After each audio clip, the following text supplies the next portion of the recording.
JDs and gentlemen, welcome back to another episode of the Pokemon Fire Red Leaf Green Speedrun Letter Challenge. I'm your host Zeej, and today we're going to be doing letter F and seeing how quickly we can beat the game with only letter F Pokemon. We're going to start our game off with our naming convention, and today it's going to be the F named scientists. We name ourselves Fermi. Fermi is the father of modern nuclear physics, which means you can thank him for Hiroshima, Nagasaki, and ultimately, anime. Letter F is a weird letter because who do you start with?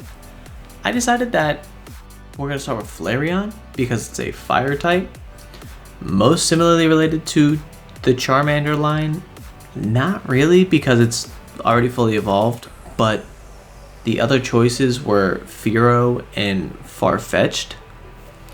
So none of the typings really matched in the first place, and they're technically all fully evolved, even though Farfetch'd is a one stage. You just typically never use Flareon, or at least I don't. Vaporeon is bulkier, and water is generally a better typing. You can learn ice moves generally. So Vaporeon really is better than Flareon. Same thing with Jolteon. Jolteon is electric type, which has tons of utility, good into a lot of different very common types, as well as it's extremely fast. So it's kind of like that quick hitter, similar to a Starmie, where you get in, deal a ton of damage, and then get out. Flareon's best stat is attack, and especially in Gen 3, where all of the moves are dependent, special, or physical based on the typing, we're going to be getting a lot of fire type moves. So we're not even utilizing our best stat. Now is as good a time as ever to go over the rules. So if it's your first time here, we have a few rules that we want to set out before we start this challenge. Rule number 1 is that we're only going to use Pokemon with names starting of the challenge letter. In this case, letter F. So our pool is going to look like Flareon, Farfetch'd, and Fearow. Rule number 2 is going to be that we can use rare candies up to the level of the current gym's ace to get them to be the right name and have right naming criteria. Such as, if we capture a Spearow, we could use rare candies to evolve him into a Fearow. I believe it's level 21, but that would only be possible if we're at Misty, because Misty Starmie is also level 21, so we can match the level cap. Rule number 3, I'm not going to be allowed to sell any items other than gold only items, aka nuggets, stardust, yada yada yada. Number 4, we're going to catch a Pokemon from each evolution line in the challenge. Again, evolution line, kind of strange, but I don't think it's extremely valuable if we have like a Diglett to Dugtrio situation. I don't think there's very much value in getting Dugtrio because I'm not even going to use Diglett, to be entirely honest. So I think every evolution line still captures the spirit of the run. Rule number 5 is we're just not going to use any items in battle, and we're going to play on set mode. That's kind of hardcore Nuzlocke, and I like that. And then rule number 6 is going to be no saving in between Elite Four members. It's kind of a newer rule. I haven't done it in any of the previous ones, so it's not like I have to go back and do it again because I'm saving, but I figure it's a nice thing to officially add in the rule set. Now that we're done looking at the rules, we can get into some of the actual gameplay here. So Flareon starts pretty strong, and we're actually going to go fight Rival 1A. I think our best bet is to get Ember as quickly as we can. We have Tail Whip, Sand Sack, Helping Hand, and Tackle, and Tackle's great, but Tackle's really bad into rock types such as Geodude and Onix that no defense curl. So we can go from doing 2 to doing 1 every hit. Lovely. So Ember is going to help us bypass that, but we get Ember at 16, so it's not going to be very easy to get up that high using only Weedles. Not nearly as bad as something like an Abra, but not great. Let's look at the run from ideally some kind of unbiased view. So we have Flareon, Fearow, Farfetch'd. I think the best route to go is to use both Flareon and Fearow. See what we can do. They have decently deep move pools for TMs, and Fearow's pretty strong in the attack category, so I think we can really do some work here. As far as time goals, E was miserable, coming out at 27.5. I think we can do it. I think we're gonna set the same goal. Let's go around 20, maybe sub 20. I think that would be entirely reasonable for this run. Talking about the time, oh look what time it is. Time to skip ahead so we can get on to the meat and potatoes. And we're back with my friend Brock. Alright, so we join in with Fahrenheit. Didn't even reference him earlier. Fahrenheit's gonna burn the competition, absolutely. Go America, USA, USA. Only people to use Fahrenheit. Big ups. Big up the Englishman. That was British, but who cares? Long story short, Fahrenheit torched Brock and his punchy rock and anal beats, so that's pretty gas. In Mount Moon, we don't really do anything, so we're just gonna skip ahead again to Misty. We come out to Misty. Wow, that's strange. I didn't know I was gonna do that. Pause. We meet Misty at level 27 with Flareon, and we get absolutely smoked, which is not great for us. Water Pulse just does a lot of damage, and again, on the off chance that it confuses, I am not very RNG blessed, so we end up typically hitting ourselves in that confusion. Quick attack at 27, now 28. One shots the Star U, which is very nice, and Super Potion not great, and we don't survive that Water Pulse. But it looks like Quick Attack is really going to do the job here. I think we should just keep going until we get a little bit luckier. Maybe we get a crit, maybe we don't. Maybe we can get a different range for Star U, where the defense is a little bit higher, and we can use a Super Potion on the first Star U. Alright, Quick Attack. Quick Attack. We're in range to heal for sure. We're also confused. Quick Attack, going for crit? Nah, not a chance. Bring out Paris. Young man. Getting cooked. He actually drowns every single time. Gotta love Paris. He's a great cut user, not great for anything else. As we say right before this fight, we're seeing about 2.5, which makes sense. I think we're on a pretty good pace. We're up there with B and C as far as pacing.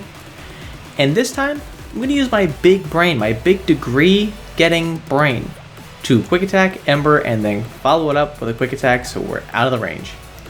Imagine that. After Misty, there's a few trainers, but they are non-factors.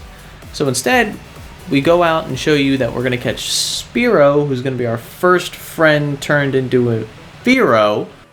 That's a lot of fucking Fs. Our name this time is going to be a scientist that I know, not personally, but Faraday.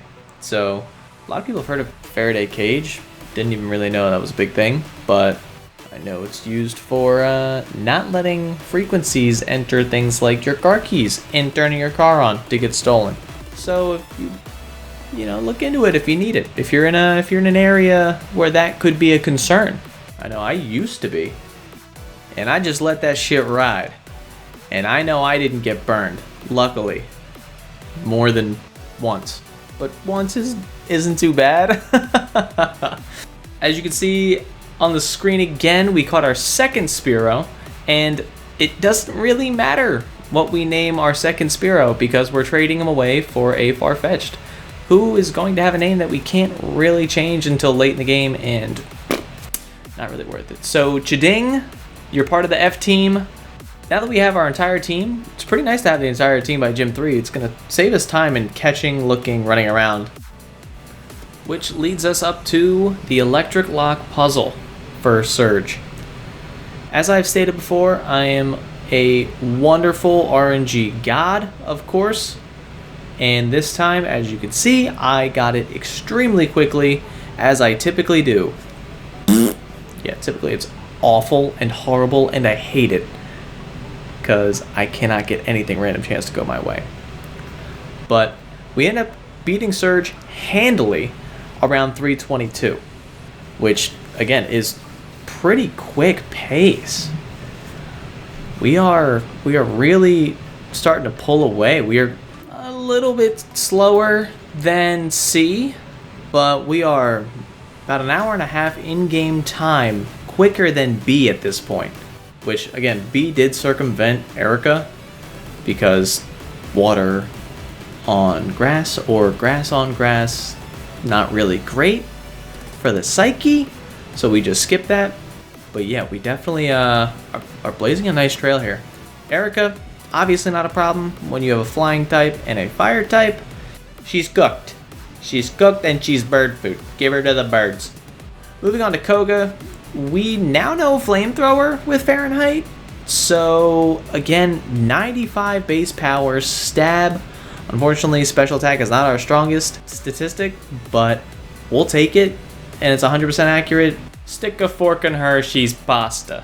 Then we move on to Sabrina, because again, there was nothing standing in our way. Everything is really just falling our way. Our time is electric right now.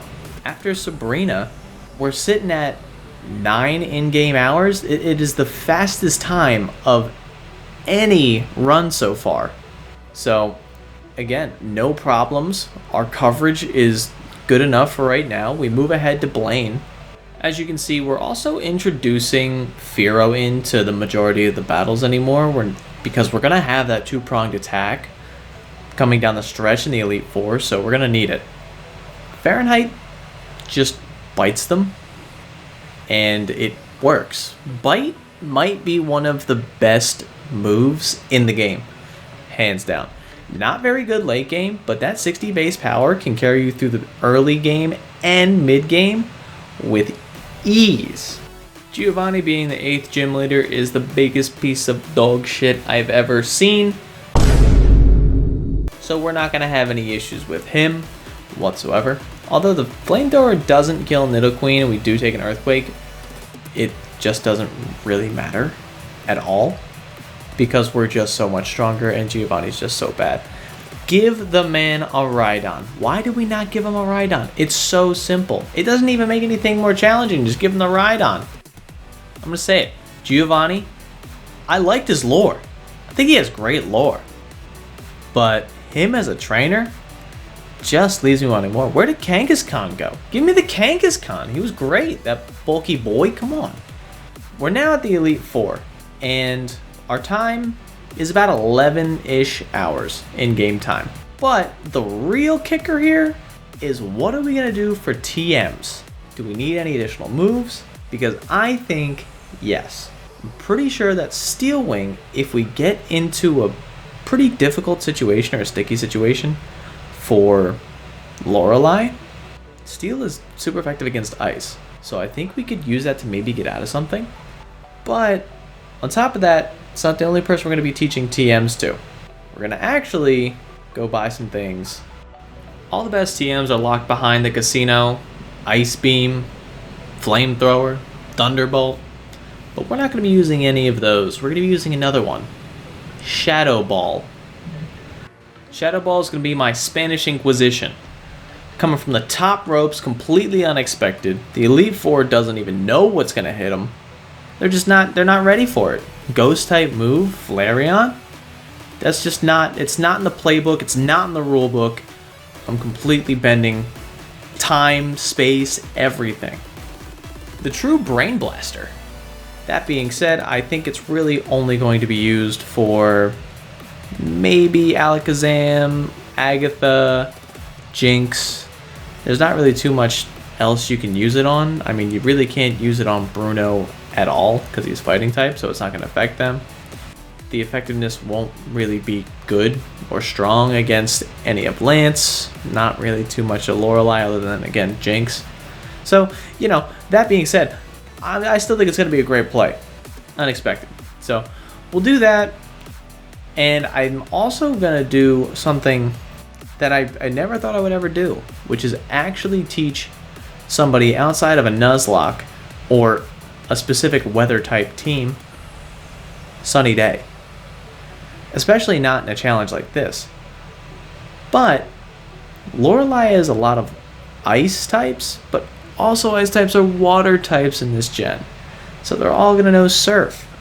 Similarly, the final Pokemon, the ace of the champion, is going to be Blastoise.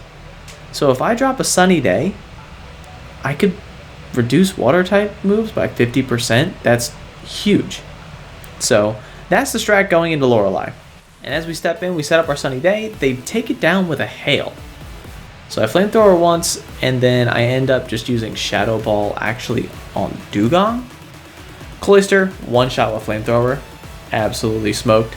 Not a chance. I think we're going to Shadow Ball Lapras. I'm kind of worried that the flamethrower won't be doing enough. So we're just going to fire some Shadow Balls, and we actually get the special defense drop, which is great.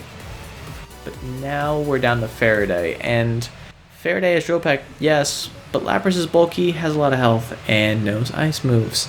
So Faraday gets shat on. Fine. It was a good first try, it's a good first attempt. Unless Farfetch'd can clutch. Ah, so close. But yeah, moving on to the second try, I think we're just going to keep going at the Elite Four. I don't think we really need to go backwards to fight any more trainers. Really, there aren't any left. I think we really did the majority of it. But it felt promising. Like there's something that we could do as far as strategy-wise that we could maybe adjust a little bit and we can get a better outcome. And we'll take Dugong as the perfect example. So we run Shadow Ball, Bite, gets a flinch luckily, and then Shadow Ball again, which takes him out and keeps him out of heal range. Perfect setup. Flamethrower again, one shot Cloyster, that's going to be pretty consistent. Lapras, we get a crit on the Shadow Ball, Citrus Berry back. It's not going to finish him off. Try to go for a flinch with the Bite, don't get it. Drill Peck actually kills Lapras now. We were in the perfect range. So that's a huge barrier gone. Slowbro comes in, yawns us, so we switch out to Farfetch'd to break the yawn. And we end up drill pecking Slowbro to death, but now we're going to fall asleep. Going into Jinx, she knows Ice Punch. And the track, I can't believe she didn't start with Ice Punch, because that, okay. Well, it's a 2-shot for Ice Punch, but still, we're asleep the entire time, so we just take the hard L there. But already better. So we're definitely finding our way through this. Slowly but surely. Going back in. Flareon. We get a Surf off the bat. That's not what we want to see. But Flareon does do a little over half. We use the same combo. Shadow Ball, Bite, Shadow Ball. Knocks him out. We're down to 40, so we're going to have to quick Flamethrower. Hail isn't helping at all. Doing 10 damage per turn. But instead, we're going to save Flareon and switch out to Farfetch'd. So Farfetch'd's going to die. But in that, we use double Drill Peck. Get Lapras down to range with Citrus Berry Restore. I think we can Shadow Ball to death. Fantastic. Shadow Ball again. Super effective against Slowbro because he's Psychic type. Shadow Ball one more time. Or Flamethrower. What are we going to choose? Flamethrower. Flamethrower makes more sense. Stab. Fire attack. 95 base power. Perfect. So we end up actually making it through Lorelei, which is a huge obstacle being water ice because we're weak to both of those things with our Pokemon. Massive. So we heal up. Going into Bruno, tech is going to be start with Flareon. Start with Fearow. We have Steel Wing.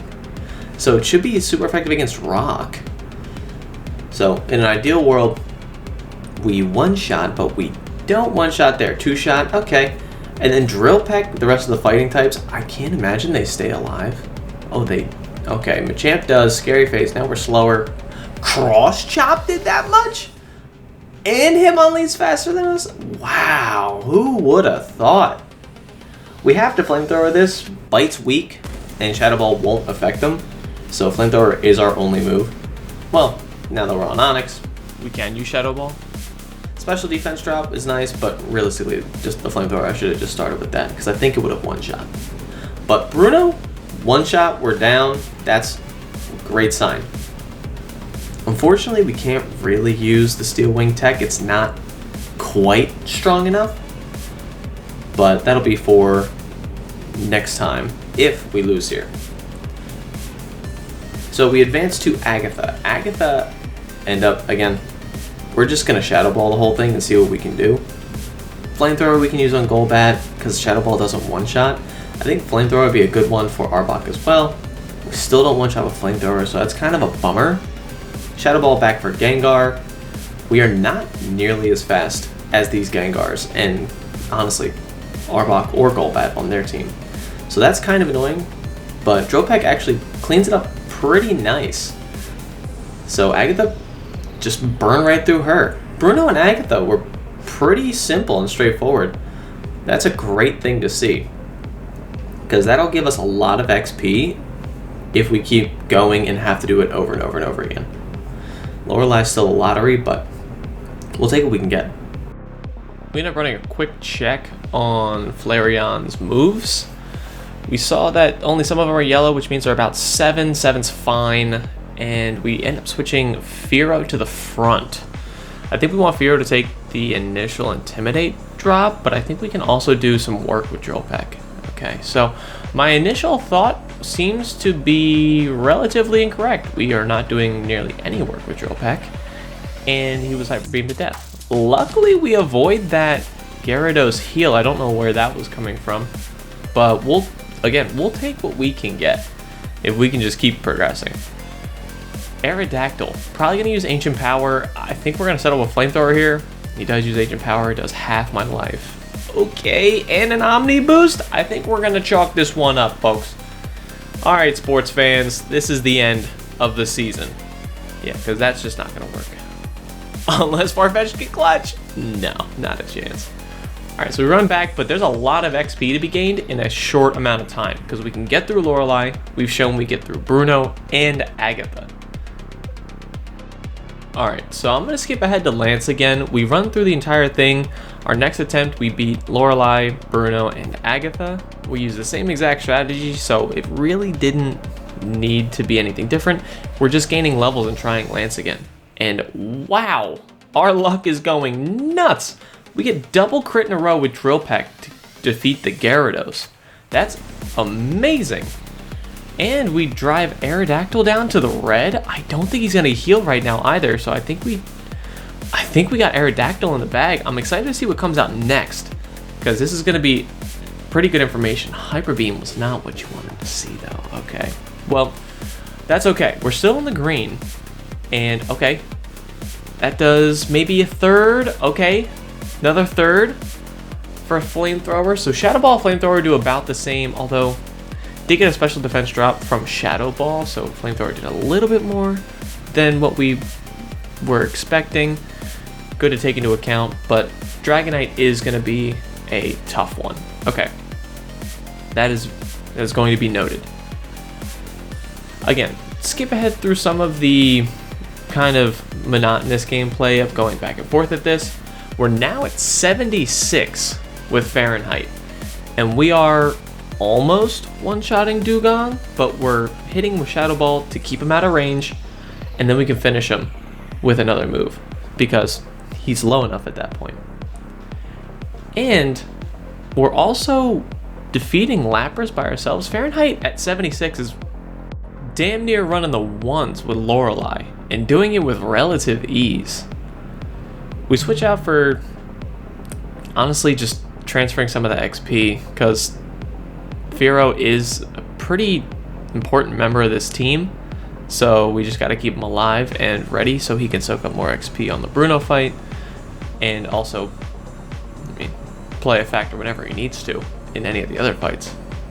So keeping him high as well as Fahrenheit high is important.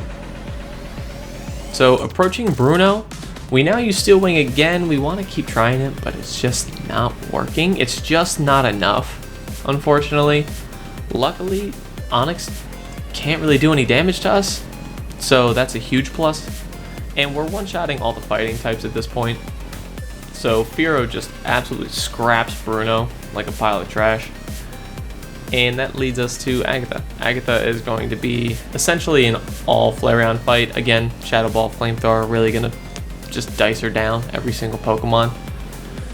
One-shotting Gengar not gonna one-shot the Golbat. We're actually gonna bite, and he confuses me, which is annoying. So we're gonna bring in Fearow instead. Hopefully break that confusion, and maybe get some extra XP. We get a level here, and see what Fearow can do. We're just gonna run the Drill Pecks until he potentially dies.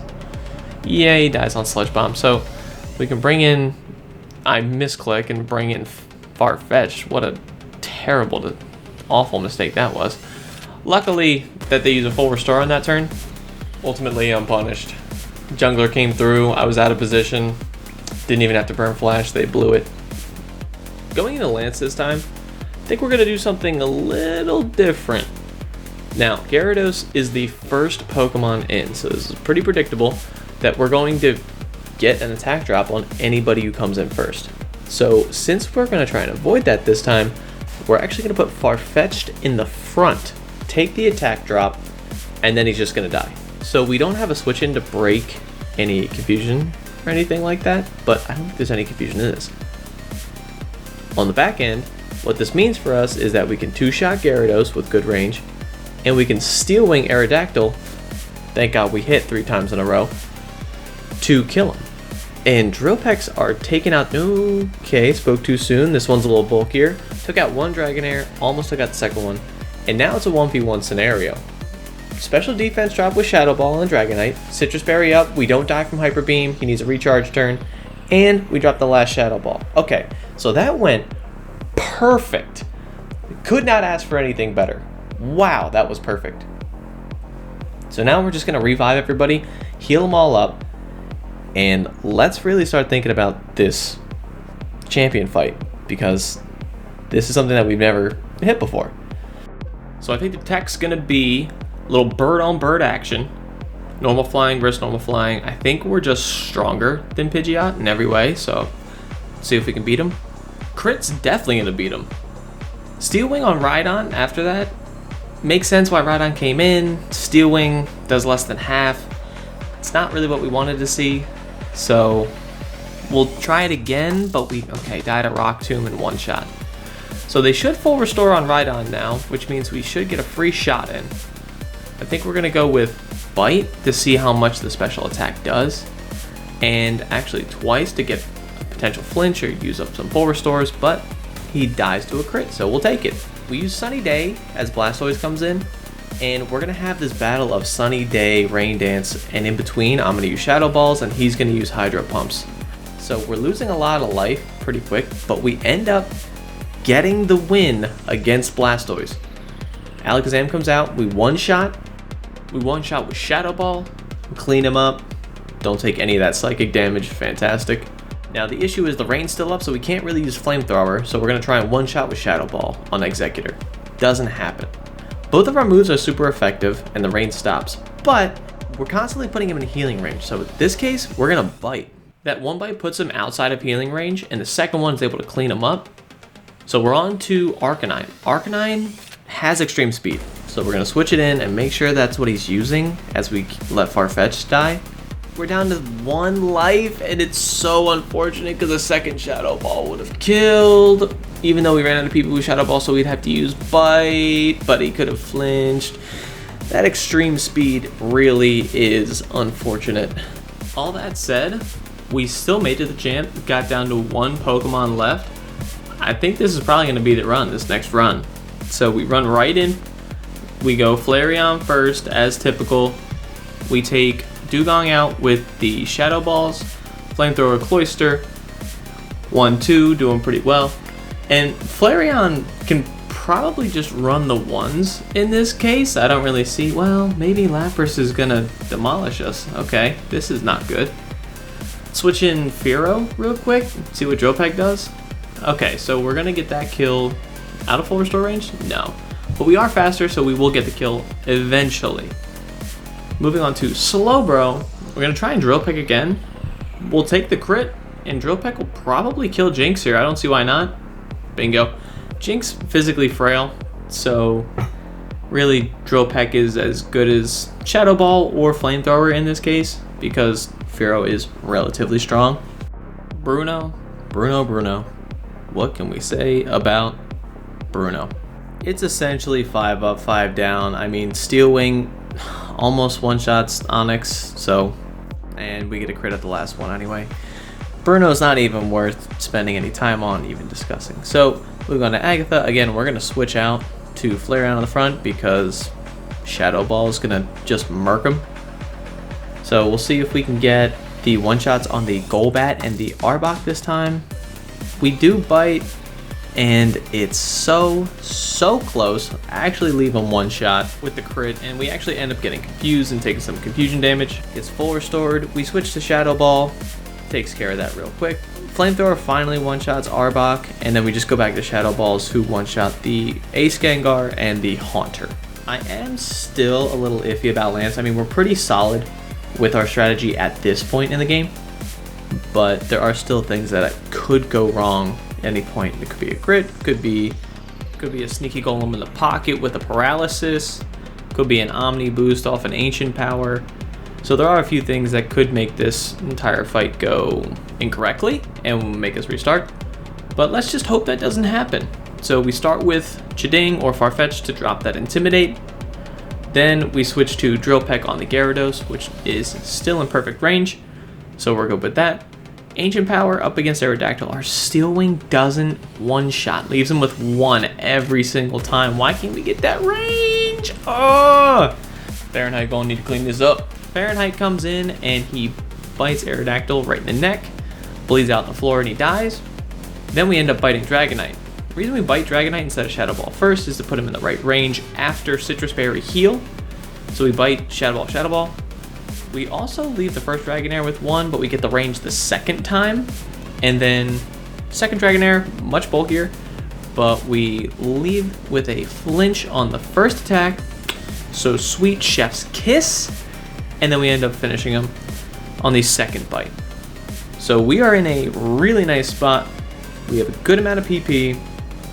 We're full health, and I think this time, now that we know what's coming up and kind of what order they're going to be sent out in, we're going to have a few more better tactical switches, and hopefully we can stall out some of the turns, i.e. a rain turn. We're going to start with Fearow like we did last time. Drill Peck doesn't even get close to killing, but we are in the perfect range for a two-shot. So we move on to Rhydon. It doesn't kill us with Rock Tomb like it did last time, and we two-shot it with Steel Wing, so he goes down. And then we Drill Peck the Frail Alakazam, we Drill Peck for super effective the Executor, and then we Drill Peck the Arcanine.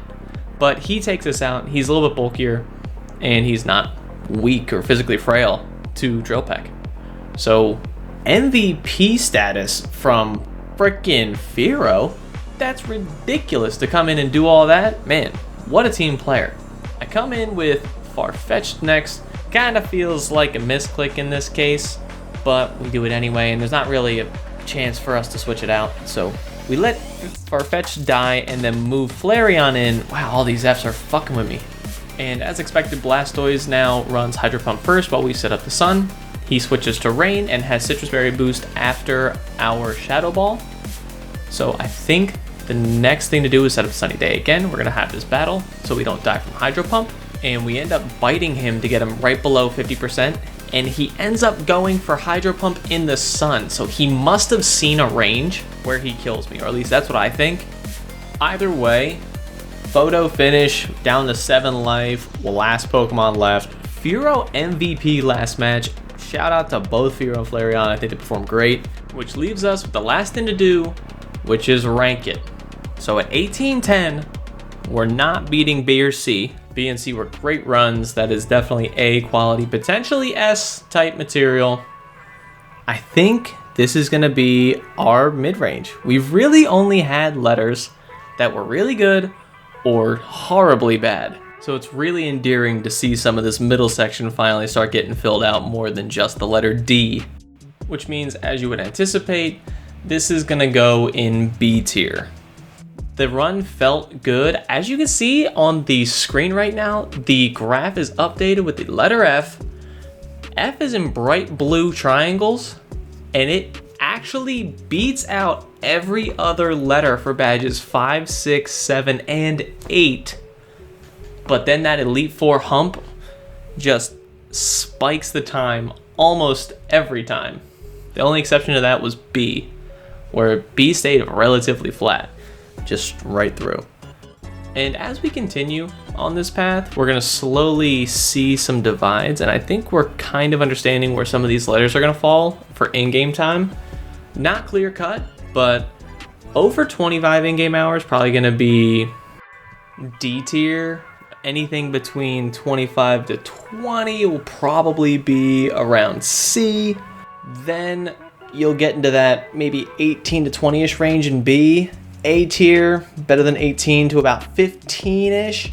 And then S is going to be anything, an anomaly from that, just better than that. I had a blast with this one.